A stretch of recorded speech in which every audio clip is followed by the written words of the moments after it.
राज्य सरकारने राज्यात खासगी पशुवैद्यकीय महाविद्यालयांना परवानगी देऊ नये यासाठी उदगीर येथील पशुवैद्यकीय महाविद्यालयातील विद्यार्थ्यांनी काम बंद आंदोलन सुरू केले आहे।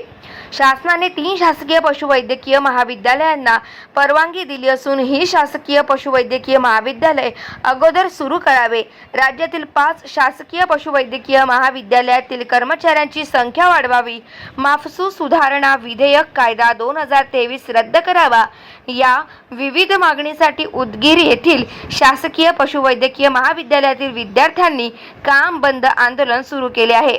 माफसू अमेंडमेंट ॲक्ट 2023 नुसार जो ॲक्ट बनवलेला आहे तो चुकीच्या माहितीच्या आधारावर बनवलेला आहे, तो रद्द करावा। यासाठी आज आम्ही इथे जाहीर निषेध व बेमुदत संप करत आहोत आणि आमच्या मागण्या पूर्ण झाल्याशिवाय आम्ही हा संप थांबवणार नाही।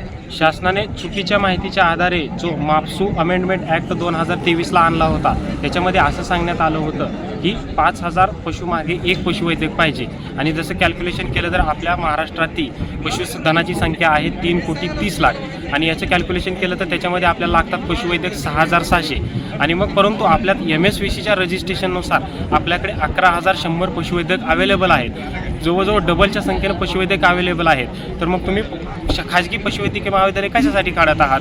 आणि दुसरा मुद्दा म्हणजे शासनाने तूर्तता 3 पशुवैद्यकीय महाविद्यालयांना परवानगी दिलेली आहे शासकीय, तर ती अगोदर चालू करा आणि तिथून पशुवैद्यक तुम्ही पशुवैद्यक बाहेर पाडा आणि तिथून पशुवैद्यकांची संख्या तुम्ही कमतरता तिथून भरून काढा आणि चालूला जे 5 शासकीय महाविद्यालय आहेत तूर्तता शासनाने दिलेले त्याच्यामध्ये तुम्ही स्टाफ वाढवा आणि तिथं एंट्री कॅपॅसिटी वाढवा आणि तिथून तुम्ही पशुवैद्यक बाहेर पडतील आणि तूर्तता आता या डिसेंबरमध्ये 300 पशुवैद्यकांची बॅच अजून एक बाहेर पडते।